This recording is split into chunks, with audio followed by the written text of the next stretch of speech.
বন্ধুরা আজ দুপুরের একটা রেসিপি নিয়ে চলে এসেছি। আজ কি রেসিপি বানাবো দুপুরবেলা? একটা শাক, সেটা হচ্ছে যে নোটে শাক। এই দেখুন নোটে শাক কাটা হয়েছে, এরভাবে নোটে শাকগুলো আমি কেটে নিয়েছি সুন্দরভাবে। আর এর জন্য আমি কি নিয়েছি, এই যে আলু নিয়েছি, একটু বেগুন নিয়ে আছে, আর একটু উচ্ছে নিয়েছি। আমার উচ্ছেটা একটু করে পেকে গেছে, কিন্তু কোনো অসুবিধা নেই বন্ধুরা, উচ্ছেটা পেকে গেলেও কোনো অসুবিধা হয় না। তা উচ্ছে নিয়েছি। আর মশলার মধ্যে নিয়েছি কি, এই যে দেখুন নিয়েছি কি, সর্ষে নিয়েছি, জিরে নিয়েছি, একটু মৌরি নিয়েছি, আদা নিয়েছি, আর দুটো কাঁচা লঙ্কা নিয়েছি। আর এখানে নিয়েছি বড়ি, আর এখানে হচ্ছে মিষ্টি, আর এখানে তো নুন হলুদ এগুলো তো লাগেই বন্ধুরা। চলুন তাহলে আমি নোটে শাকটা আজকে উচ্ছে দিয়ে কীভাবে নোটে শাকটা রান্না করবো সেটাই আপনাদের সঙ্গে শেয়ার করবো বন্ধুরা। কে কেমনভাবে রান্না করেন আপনারা একটু কমেন্ট করে জানাবেন। আজকে আমি কিভাবে রান্না করব দেখতে থাকুন, আশা করি আপনাদের ভালো লাগবে। চলুন বন্ধুরা রেসিপিটা আমি শুরু করে ফেলি। কড়া চাপিয়ে দিয়েছি, প্রথমে চাপিয়ে দিয়ে কী করবো, প্রথমে কিন্তু আমার কাজ হচ্ছে শাকগুলো, কোনো তেল নেই কোনো কিছু নেই, কিন্তু শাকগুলো আগে তুলে দেবো।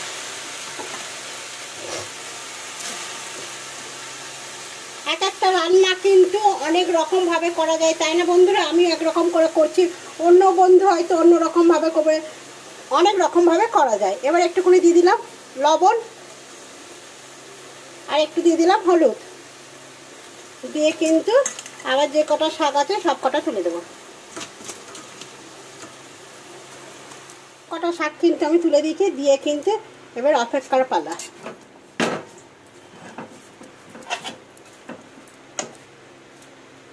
আমি কিন্তু বাটনাটা করে নিই, চলুন সব মিক্সির মধ্যে করে দিই। এটা একটা মিক্সি বানিয়ে নিই, করে নিই। আর এইদিকে দেখুন আপনার দাদা আমার সঙ্গে কথা বলছে, মনে করছে কার দিকে তাকাচ্ছি, যে দাদা সব পেছনে সব পরিষ্কার করছে আর আমি রান্না করছি। শাকটা দেখি শাকটা কি পর্যায়ে হলো। এই দেখুন শাকটা কিন্তু একদম কমে গেছে, বুঝতেই পারছেন, একদম সুন্দরভাবে নরম হয়ে গেছে, কমে গেছে। এবার আমি শাকটাকে নাপিয়ে নেব। এবার আবার কড়া চাপিয়ে দিয়েছি, দিয়ে কিন্তু আবার আমি পরিমাণ মতন এবার তেলটা দেব।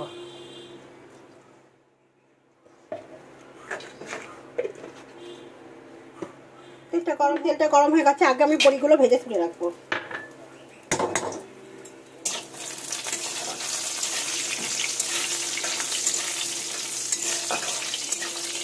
যে কোনো শাকে কিন্তু একটু বড়ি দিলে ভালো লাগে। বড়িটা বেশ লাল লাল করে আমি ভেজে তুলবো। বড়িগুলো আমার ভাজা হয়ে গেছে। এবার তেলের মধ্যে আমি কি দেবো, তেলের মধ্যে দেবো একটা বড়ি থেকে গেছে বন্ধুরা।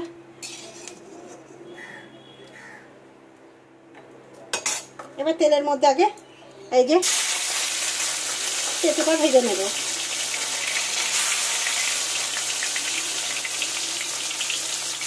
হলুদ, অল্প পরিমাণে লবণ দিয়ে এটাকে বেশ সুন্দরভাবে লাল লাল করে ভেজে নেব।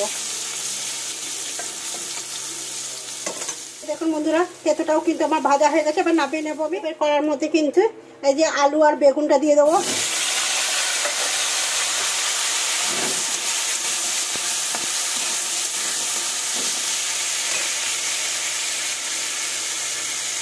এটার মধ্যে সামান্য একটুখানি হলুদ, সামান্য পরিমাণে একটুখানি লবণ দিলাম, কেন শাকের লবণ সব ভাজাতেই কিন্তু আমি লবণ দিচ্ছি, তাই পরিমাণটা কিন্তু আপনারা বুঝে শুনে দেবেন। আমি যেমন বুঝে শুনে দিচ্ছি যে কতটা দিতে হবে, আপনারাও কিন্তু সেইভাবে বুঝে শুনে মশলাটা নুনটা ইউজ করে নেবেন।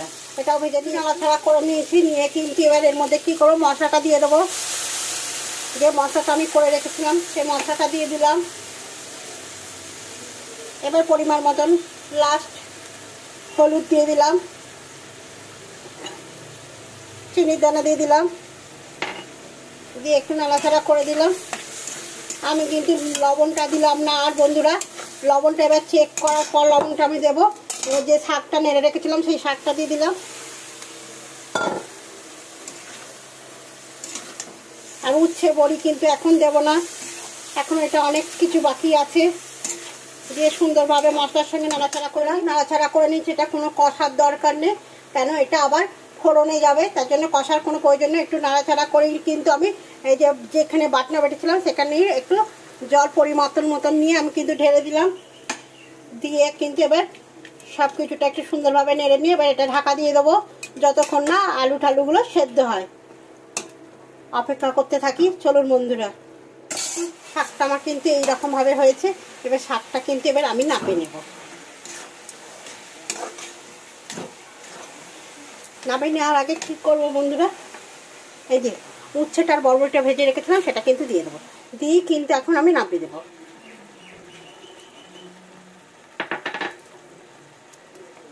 চলো নাপে নিই। মনে করছেন কি হয়ে গেল? না বন্ধুরা, হয়নি, এখনো দেরি আছে, দেখতে থাকো। কড়াতে কিন্তু আবার আমি তেল দিয়ে দিচ্ছি, দিয়ে দুটো লঙ্কা দিয়ে দিলাম ফোড়নে,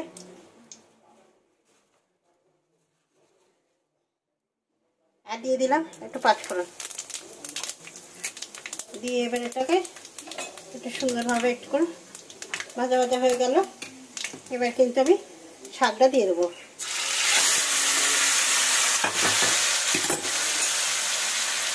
দিয়ে এবার এটাকে সুন্দরভাবে একদম নেড়ে চেড়ে শুকিয়ে নেবো। শাক কিন্তু যত শুকনো হবে তত কিন্তু খেতে ভালো হয় বন্ধুরা। বন্ধুরা আমার শাকটা কিন্তু একদম কমপ্লিট, দেখতেই পাচ্ছেন একদম সাইড দিয়ে কিন্তু তেল ছেড়ে গেছে। আর বড়িটা উচ্ছেটা কেন দিলাম, বড়িটা আগে দিলে বন্ধুরা একদম গলে যেত, আর উচ্ছেটা দিয়ে দিলে কিন্তু শাকটা অনেকটা তেতো হয়ে যেত, তার জন্য কিন্তু দিলাম না, লাস্টে দিলাম, ফোড়নের আগে দিয়ে নামালাম। এইভাবে আপনারা একবার নোটে শাক দিয়ে বড়ি দিয়ে উচ্ছে দিয়ে রান্না করে দেখবেন, খেতে কিন্তু খুব সুন্দর হয় বন্ধুরা। চলুন নাবিয়ে দিয়ে এবার শাক নাবিয়ে নিয়েছি, দেখেই বলুন কেমন হচ্ছে। দারুণ লাগে কিন্তু এই শাকটা খেতে বন্ধুরা, একবার ট্রাই করুন এইভাবে। আশা করি আপনাদের ভালো লাগবে রেসিপিটা। যদি ভালো লাগে তাহলে একটা লাইক শেয়ার কমেন্ট করবেন, পাশে থাকবেন। আর না ভালো লাগলেও সেটাও কিন্তু আপনাদের দিদিভাইকে জানাবেন যে রেসিপিটা আপনাদের ভালো লাগেনি। শুভ দুপুর।